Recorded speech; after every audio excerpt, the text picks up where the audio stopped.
오늘은 자라남의 시간이라는 말씀 제목으로 함께 은혜 나누기 원합니다. 초등학교 시절 미술 시간에 식목일, 추석, 화재 예방의 날 등 특정 주제로 그림을 그리게 하고 가장 잘 그린 학생을 뽑아서 상을 주는 그런 프로그램을 했던 기억이 납니다. 그런데 여러분, 제가 그 시간에 입상한 적이 있을까요? 아쉽게도 입상한 적이 없을 뿐더러 그린 그림 자체가 거의 없습니다.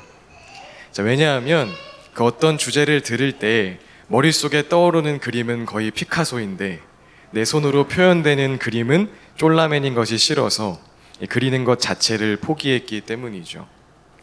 그래서 지금까지 제가 그림을 잘 그리지 못하는데, 여러분, 제가 만약 처음부터 피카소처럼 그리려고 하는 것이 아니라 졸라맨을 더 잘 그리고 동그라미를 더 예쁘게 그리고 직선을 바르게 긋는 연습을 했더라면, 그 배움의 과정을 겪었더라면 어땠을까요? 물론 피카소만큼은 아니어도 지금보다는 그림을 더 잘 그리게 되었을 거라 생각을 합니다. 도종환 시인은 흔들리며 피는 꽃이라는 유명한 시에서 이렇게 말하죠.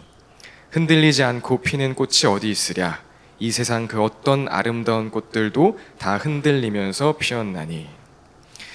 우리는 삶을 살아가며 아름답고 멋진 결과를 기대하고 또 기대한 결과가 나타나지 않음으로 인하여 쉽게 실망하곤 하는데, 우리가 잊지 말아야 하는 삶의 교훈이 있다면 그것은 아름다운 결과가 나타나기까지 반드시 그 과정이 있다는 것입니다.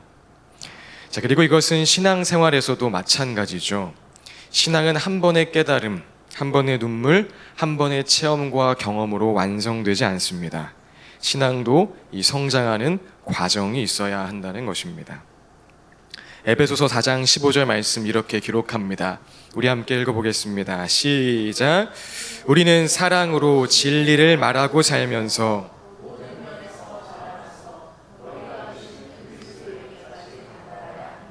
아멘. 예수 그리스도에게까지 다다르는 것은, 우리가 지난주에 나눈 것처럼 예수님을 닮아가는 것은 한순간에 이루어지는 것이 아닌 모든 면에서 자라나는 그 성장의 과정을 통하여 이루어지는 것이란 이야기입니다. 그렇다면 이제 모든 것에는 과정이 있다는 이 인생의 교훈, 또 신앙의 원리를 기억하며 우리 함께 오늘 본문 속으로 들어가 볼까요? 오늘 본문은 우리가 지난 2달여 동안 함께 나누었던 바울의 2차 전도 여행의 여정이 마무리되는 그 시점을 기록하고 있습니다. 약 3년간 빌립보, 데살로니가, 베레아, 아테네, 고린도 등에서 선교 활동했던 바울 일행이 이제 다시 모교회, 그 파송교회인 안디옥 교회로 돌아가는 그 여정을 우리에게 자세하게 설명해 주고 있는 것이죠. 그럼 지도를 통하여 바울이 안디옥 교회로 향한 그 경로를 먼저 함께 살펴볼까요? 바울은 고린도의 겐그리아 항구에서 배를 타고 먼저 경유지인 에베소로 향했습니다. 그리고 다음 사진 보여주시면 이 에베소에서 예루살렘으로 향하게 됩니다. 안디옥 교회로 향하기 전에 먼저 본부 교회를 할 수 있는 예루살렘 교회에 문안하고 또 선교 보고도 하기 위함이었겠죠. 그리고 예루살렘에서 파송교회인 그 안디옥 교회로 다시 돌아가게 된 것입니다. 그런데 오늘 본문은 우리에게 2차 전도 여행을 마치고 귀환하는 바울 일행의 그 경로만을 알려주고 있는 것은 아닙니다. 오늘 본문을 우리가 깊이 묵상하다 보면 우리는 본문 속에서 성숙한 신앙을 가진 바울의 모습 또한 함께 발견하게 되죠. 마치 훈련소를 수료한 병사의 모습에서 그 훈련의 결과가 나타나듯이 2차 전도여행을 마무리하는 바울의 모습 안에서 그동안 하나님께서 빚어오신 그 바울 신앙의 성숙함을 우리는 본문 속에서 엿볼 수 있게 된다는 것입니다. 그렇다면 바울이 보여준 신앙의 성숙함은 어떤 모습일까요? 오늘 본문 안에 나타난 바울의 성숙함은 한 3가지 정도의 모습으로 표현할 수 있을 것 같습니다. 첫 번째는 평범한 일상을 사명자의 삶으로 살아낸 바울의 모습입니다. 평범한 일상을 사명자의 삶으로 살아낸 바울의 모습입니다. 오늘 본문 18절을 보면 다소 특이한 장면이 기록되어 있음을 발견하게 되는데요. 바울이 겐그레아 항구에서 머리를 깎았다고 기록된 장면을 우리가 보게 됩니다. 우리 18절 말씀 함께 읽어볼까요? 시작. 바울은 여러 날을 더 머무른 뒤에 신도들과 작별하고 배를 타고 시리아로 떠났다. 브리스길라와 아굴라가 그와 동행하였다. 그런데 바울은 서원한 것이 있어서 겐그라야에서 머리를 깎았다. 네, 겐그레아 항구에서 바울이 머리를 잘랐다는 것이죠. 자, 그렇다면 바울은 왜 여기서 머리를 깎았을까요? 어떤 출가하는 이들처럼 의지를 다지고 결단하기 위해서일까요? 자, 우리가 그렇게 보기 쉬운데 그렇진 않습니다. 유대 전통에 따르면 오히려 무엇인가 결단하고 결심했던 그 기한이 끝났기 때문이라고 보는 것이 더 정확합니다. 조금 더 자세히 설명하자면 유대 전통에는 나시린 서원이라는 것이 있는데, 이는 하나님께 특별히 헌신하고자 하는 자들이 자발적으로 맺는 서원으로서 서원 기간 동안에는 포도주를 마시면 안 되고 머리를 자르면 안 되고 시체를 가까이 하면 안 된다는 그런 규칙이 있습니다. 그리고 서원 기간이 마무리되면 나를 하나님께 드린다는 의미로서 머리를 깎아 그 머리카락을 태우는 그런 전통이 있었죠. 민수기 6장 18절 말씀입니다. 함께 읽어보겠습니다. 시작.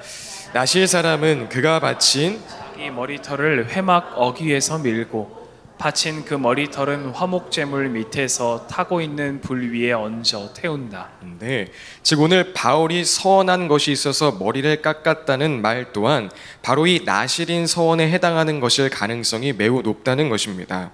따라서 오늘 머리를 깎은 것은 무엇인가 새롭게 결단하고 다짐하기 위함이라기보다는 2차 전도 여행을 마무리하는 그 시점에 우리가 그 이유를 구체적으로 알 수는 없지만 바울이 하나님 앞에 무엇인가 서원한 그 일정 기간이 끝났기 때문이라고 볼 수 있다는 것이죠. 따라서 이 18절의 말씀은 바울의 공식적인 2차 전도 여행이 바울의 서원 기간이 끝남과 동시에 함께 종료되었음을 확실하게 보여주는 장면이라고 우리가 해석할 수 있을 것입니다. 자, 그리고 나서 이제 바울 일행은 앞서 살펴본 바와 같이 안디옥으로의 귀환을 시작하며 경유지인 에베소에 들리게 된 것인데, 여러분이 만약 공식적인 선교 일정을 마치고 집으로 돌아가는 길, 그 경유지에 들른다면 무엇을 하시겠습니까? 좀 좁혀 생각해 보자면 어떤 수련회를 마치고 집으로 돌아온 그 다음날 무엇을 하시겠습니까? 저라면 2차 전도여행의 공식적인 일정도 끝났고 이제 하나님 앞에 서원했던 그 기한도 끝났겠다. 홀가분한 마음을 가지고 에베소 호텔에서 쉬고 사우나도 하고 투어도 하면서 다시 출발하기 전까지 저만을 위한 그런 시간을 가졌을 것 같습니다. 자, 그런데 오늘 바울이 보여준 모습은 이와 달랐죠. 자, 바울은 선교여행을 끝내고 돌아가는 경유지인 에베소에서 무엇을 했습니까? 우리 19절 말씀입니다. 함께 읽어보겠습니다. 시작. 그 일행은 에베소에 이르렀다. 바울은 그 두 사람을 떼어놓고 자기 혼자 회당에 들어가서 유대 사람과 토론하였다. 여러분, 어디서 많이 보던 장면 아닙니까? 바울은 이 경유지인 에베소에서도 2차 전도 활동을 할 때와 마찬가지로 회당에 들어가 유대 사람들과 토론했다는 것입니다. 경유지인 이곳에서도 원어로 보면 유대 사람들에게 자세하게 복음을 가르치고 전파했다는 것이죠. 우리로 보자면 수련회 끝나고 돌아온 그 다음 날에도 주일이 지난 월요일에도 하나님의 말씀을 듣고 하나님을 찬양하고 하나님 나라를 확장하는 그 일에 힘썼다는 것입니다.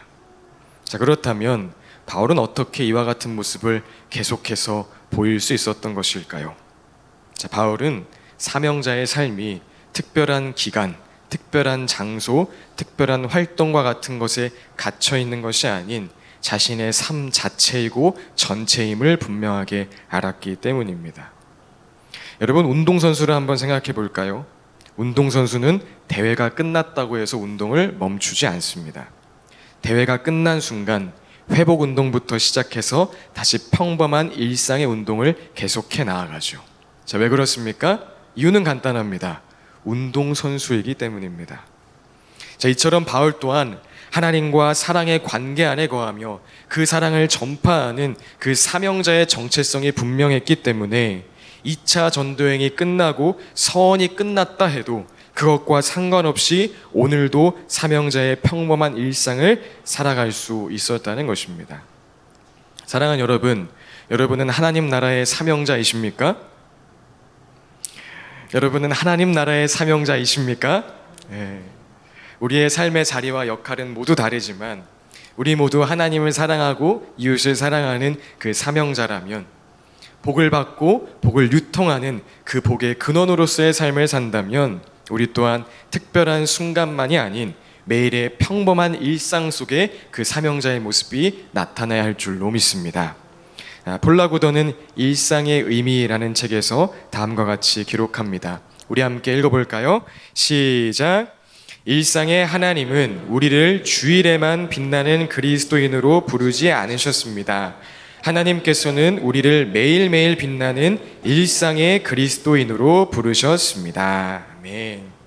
우리 모두 바울처럼 이 평범한 일상에서도 사명자의 모습으로 살아가는 성숙한 크리스천이 될 수 있기를 바랍니다. 다음으로 오늘 본문 안에 나타난 바울의 성숙한 모습, 그 두 번째는 하나님의 뜻을 따르는 바울의 모습입니다. 잠시 에베소에 머물며 했던 이 바울의 사역은 꽤나 성공적이었습니다. 바울에게 좀 더 오래 머물러 달라고 부탁하는 사람이 생길 정도로 바울의 가르침은 긍정적인 반응을 만든 것이죠. 지금으로 말하자면 예배가 끝났는데 사람들이 너무 큰 은혜 받았습니다. 우리 30분만 더 예배 드리면 안 됩니까? 라고 말할 정도로 아주 좋은 반응이 있었다는 것입니다. 자, 그렇다면 바울은 이와 같은 사람들의 긍정적인 반응 앞에 어떤 태도를 보였을까요? 자, 놀랍게도 바울은 이들의 청을 거절합니다. 우리 20절 말씀 함께 읽어보겠습니다. 시작. 그들은 바울에게 좀 더 오래 머물러 달라고 청하였으나 바울은 거절하고 하나님의 뜻이면 내가 다시 돌아오겠습니다 하고 작별 인사를 한 뒤에 에베소를 떠났다. 네. 여러분, 누군가 나를 환영해주고 인정해주는 그 자리를 떠난다는 것은 쉽지 않습니다. 더군다나 그 자리가 선한 명분이 있고 선한 이유가 있는 자리라면 지금 이 자리에 머물러 있는 것이 하나님의 뜻이라고 생각하기가 쉽죠. 자, 그러나 오늘 바울은 원래 계획대로 에베소를 떠나는 결정을 했다는 것입니다. 자, 그럼 바울은 어떻게 이런 판단을 할 수 있었을까요? 바울의 판단 기준은 사람들의 반응 혹은 선한 일 그 자체에 있는 것이 아닌 하나님의 뜻에 있었기 때문인 것입니다. 주님 말씀하시면 내가 나아가리다. 주님 뜻이 아니면 내가 멈춰서리다. 나의 가고 서는 것 주님 뜻에 있으니 오 주님 나를 이끄소서라는 그 찬양의 가사처럼 바울은 사역에 대한 사람들의 반응, 일의 당위성이 아닌 하나님의 뜻을 가고 서는 것의 기준으로 삼았기 때문에 하나님의 뜻이면 내가 다시 돌아오겠습니다 말하며 그렇게 에베소를 떠날 수 있었다는 것이죠. 자, 이와 같은 장면은 예수님의 모습 속에서도 우리가 발견할 수 있습니다. 예수님께서 갈릴리 지역에서 사역하실 때 사람들에게 말씀을 가르치시고 귀신들을 내어 쫓고 온갖 병든 자들을 고쳐주시자 사람들은 예수님을 환영하며 예수님께서 그들 곁에 머물러 계시기를 청하였습니다. 우리 누가복음 4장 42절 말씀 함께 읽어보겠습니다. 시작. 날이 새니 예수께서 나가셔서 외딴 곳으로 가셨다. 무리가 예수를 찾아다니다가 그에게 와서 자기들에게서 떠나가지 못하시게 자기네 곁에 모셔두려고 하였다. 네, 사람들이 예수님의 가르침과 그 사역 앞에 예수님, 우리는 예수님이 꼭 필요합니다. 우리와 함께 해주십시오 라고 예수님께 부탁했다는 것이죠. 그렇다면 예수님은 이들의 긍정적이고 적극적인 반응 앞에 어떤 태도를 취하셨을까요? 우리 43절도 이어서 함께 읽어보겠습니다. 시작. 그러나 예수께서 하나님 나라의 복음을 전해야 한다. 나는 이 일을 위하여 보내심을 받았기 때문이다. 예수님도 나는 하나님께서 보내신 자리로 하나님 나라의 복음을 전파하러 떠나야 한다라고 말씀하셨다는 것입니다. 사람들의 긍정적인 반응, 어떤 선한 명분이 아닌 하나님의 부르심, 그 하나님의 뜻을 따라 나아가셨다는 것이죠.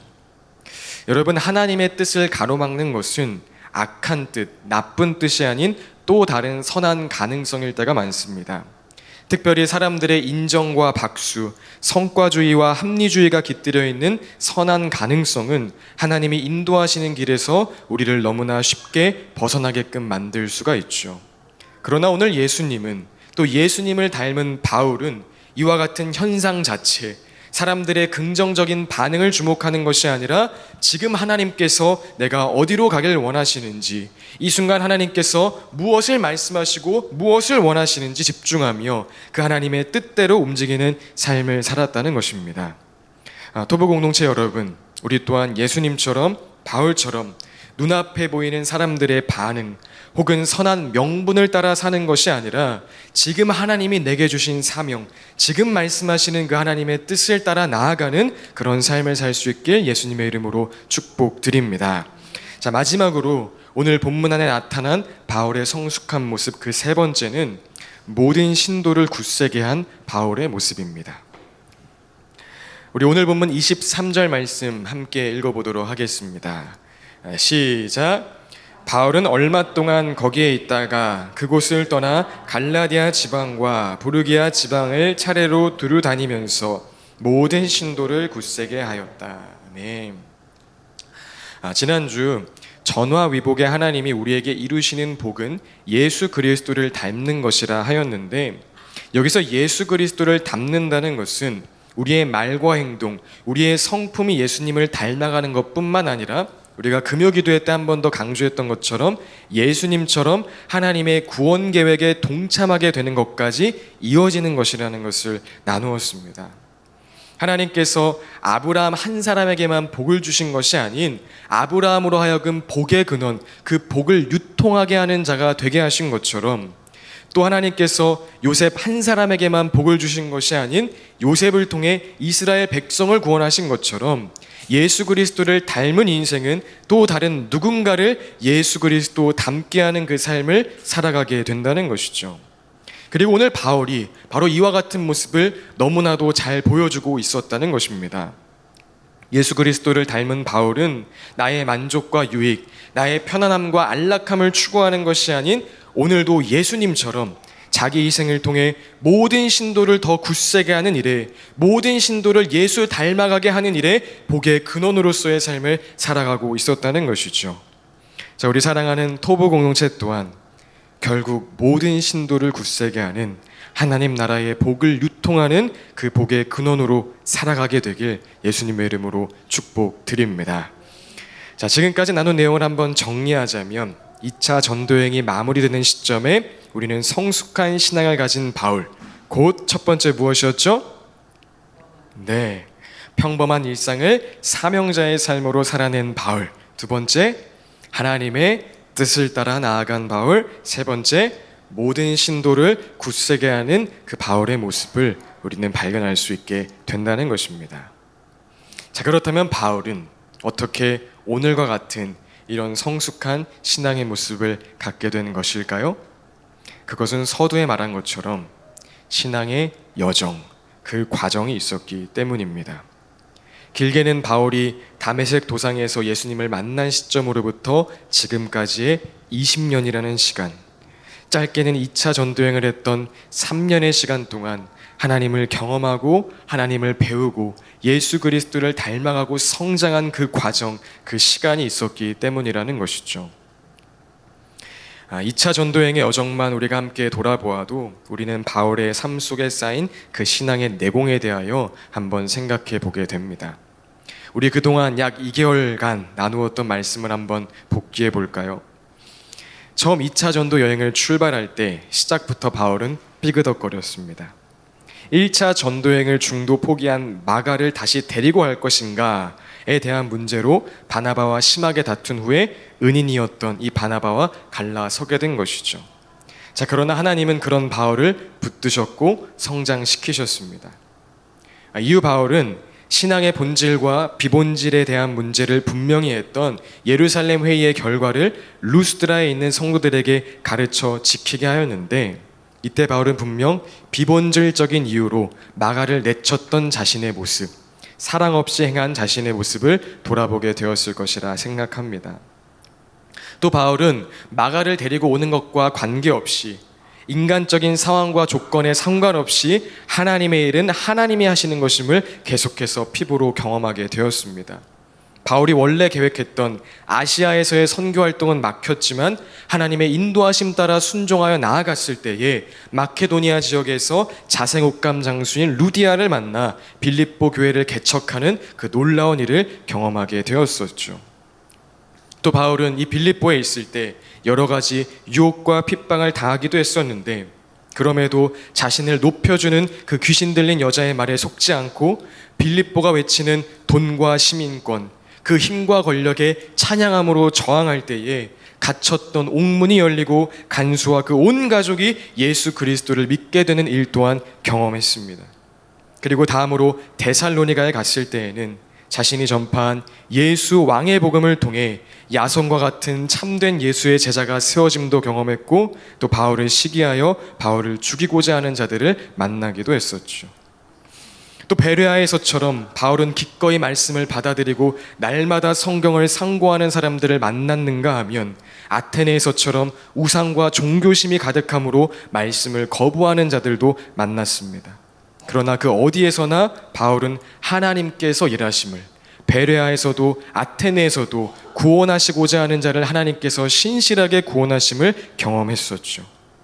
또 마지막 선교지인 어디죠 여러분? 지난주에 나누었던 고린도에 도착했을 때 바울이 가장 지쳐있고 힘들어 있을 때 바울은 하나님께서 귀한 동역자인 브리스길라와 아굴라 부부를 만나게 하심과 또 다시 만나게 된 실라와 디모데를 통해 하나님께서 선교 활동에 꼭 필요한 재정과 사역의 열매가 맺히고 있다는 소식 등 바울의 실제적인 필요를 채워주심 또한 경험하게 되었었죠. 자, 그리고 또 무엇보다 희망 자체이신가 하나님께서 직접 바울에게 내가 너와 함께한다. 아무도 너에게 손을 대어 해하지 못할 것이다. 말씀하시며 바울을 위로하고 격려하심 또한 경험하게 되었습니다. 그리고 정말 후에 유대인들의 고발로 법정에 서게 되었을 때 아가야주 총독인 갈리오가 바울의 손을 들어줌으로써 바울은 선교하기 가장 어려울 것 같았던 이 고린도에서 무려 1년 6개월간 안전하게 사역을 할 수 있었죠. 아무도 너에게 손을 대어 해하지 못할 것이라 말씀하신 이 하나님의 말씀이 정말 성취됨을 경험했던 것입니다. 자, 여기까지가 우리가 지난 시간 나누었던 바울이 2차 전도여행을 통해 경험했던 내용들인데 바로 이와 같은 과정, 시간, 그 내공으로 인하여 바울은 오늘 평범한 일상을 사명자로 살아가는 삶, 하나님의 뜻을 따라가는 삶, 모든 신도를 굳세게 하는 삶을 살아갈 수 있었다는 것입니다. 바울 안에 꽉 채워져 있는 그 하나님에 대한 흔적이 때로는 치열하고 괴롭기까지 했던 그 시간들이 바울로 하여금 점점 예수의 모습에 물들게 하여 오늘의 모습을 나타내게 만든 것이란 이야기죠. 그리고 여러분 그거 아십니까? 그 하나님께서, 함께 하시는 하나님께서, 전화위복의 하나님께서 그동안도 저와 여러분을 바울과 같이 자라나게 하셨으며 오늘도 우리를 자라가게 하신다는 것입니다. 그 하나님을 기억하고 그 하나님을 기대하며 그 하나님을 찬양하는 그런 한 주 되었으면 좋겠습니다. 그리고 지금도 우리를 신실하게 양육하시는 하나님의 시간 속에 우리 또한 결국 평범한 일상을 사명자로 살아가는 그 삶으로 하나님의 뜻을 따르는 자로 모든 신도를 굳세게 하는 자로 세워질 수 있길 소원합니다. 말씀을 마무리하며 오늘 말씀의 핵심 내용과 너무 딱 맞는 팀 켈러 목사님이 작성하신 글이 있어서 한번 가지고 와봤는데요. 태어남에 관하여에 기록된 내용입니다. 제가 한번 읽어드리겠습니다. 문화는 우리를 성질이 급해지게끔 길들인다. 제품 배송에 이틀이 걸리는 회사는 1일 배송이 가능한 회사 때문에 망한다. 다운로드에 10초가 소요되는 컴퓨터는 동일한 용량을 2초 만에 다운로드하는 컴퓨터에 밀려날 수밖에 없다. 8초 차이가 파산을 부른다. 바로 이런 문화 속에서 우리가 살고 있다. 그런데 교회도 작금의 이런 문화에 휩쓸릴 때가 많다. 많은 교회와 사역 단체에서 대놓고 말하거나 은근히 암시한다. 그리스도께 정말 삶을 드리고 자기네 회중에 들어가 자기네 영적 성장 방법대로만 하면 당신을 속박하거나 괴롭히는 모든 것에서 금방 헤어날 수 있다고 말이다. 그들은 온갖 문제를 물리치는 영적 승리를 무슨 요술 지팡이 마냥 약속한다. 그러나 성경은 그렇게 말한 적이 없다. 베드로가 썼듯이 우리는 다시 태어나서 영적 아기로 시작한다. 유아가 몇 주나 몇 달 만에 어엿한 성인이 되는 일은 없다. 다년간의 양육과 노력과 시행착오를 거치면서 모든 것에서 배워야 한다. 성경에 이런 말은 없다. 갓난 아이들 같이 영적 젖인 하나님의 말씀을 먹으라. 이로 말미암아 너희로 구원에 이르도록 자라게 하려 함이라. 기를 쓰고 열심히 먹으면 자라는 속도가 더 빨라지리라. 아기의 성장을 앞당길 수는 없다. 아기가 자라기까지는 오랜 세월이 걸린다. 사랑하는 여러분, 하나님은 이 세상에 질서를 창조하신 분이십니다. 영적인 세계는 특별한 것이지만 그 특별함은 세상의 질서와 법칙을 무너뜨리는 특별함이 아니라 완전하게 하는 특별함입니다. 하나님이 만드신 그 시간과 질서를 정직하고 온전하게 보낼 수 있도록 하는 특별함입니다. 그러니 여러분, 너무 조급해하지 마십시오. 우리가 꿈꾸는 이상과 그 현실 사이 자라남의 시간을 충분히 가졌으면 좋겠습니다. 서로 응원하며 격려하며 함께 자라갑시다. 우리 하나님께서 우리 모두에게 잘 대해 주실 것입니다. 우리가 하나님을 기대하며 함께 찬양합시다. 여러분, 한번 상상을 해볼까요? 갱글의 항구에 우리가 다 와 있습니다. 앞에 찰랑찰랑하는 파도 소리가 들리고 갱글의 항구에 바울이 이렇게 걸어가고 있습니다.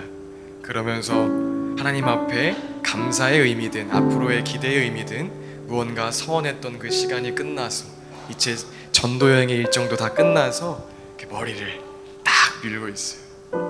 그러면서 바울은 어떤 생각을 했을까요?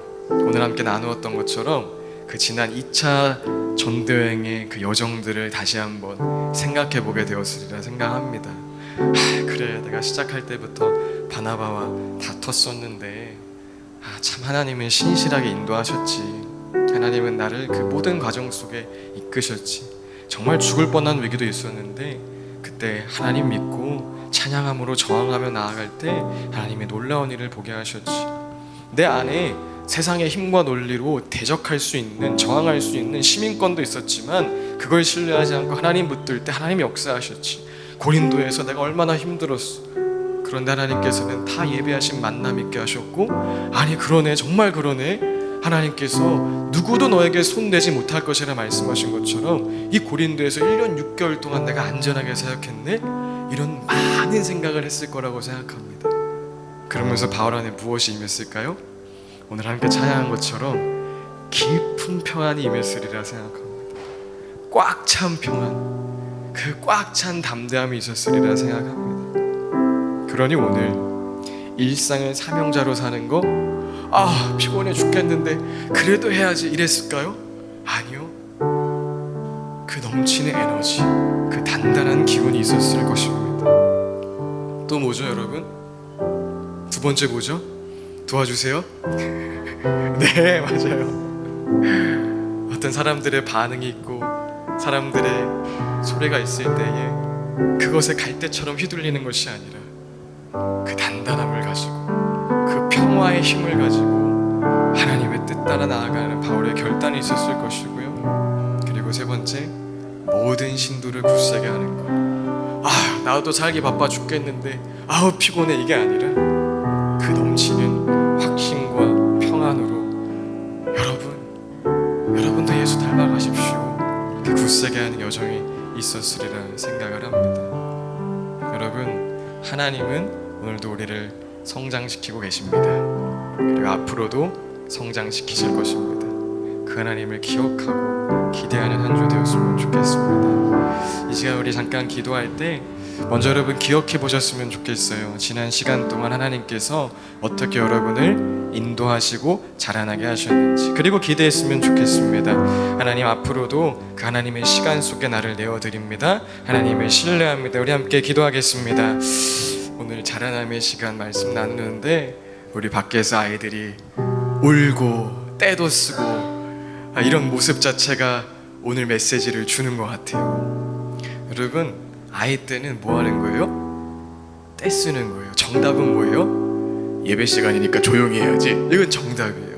그런데 저 아이들이 그래, 예배 시간이니까 조용히 해야지 하고 앉아서 예배 드리면 뭐예요? 정상이 아니라 비정상인 거예요. 신앙도 마찬가지입니다. 아플 때는 뭐라고 해야 돼요? 아플 때는 뭐라고 해야 돼요? 주님과 함께 있으니 아프지 않습니다가 아니라 뭐라고 하는 거예요? 아파 죽겠습니다 라고 얘기하는 거예요. 슬플 때는 뭐라고 하는 거예요? 항상 기뻐하라 하셨으니 난 지금도 기쁩니다가 아니라 뭐라고 하는 거예요?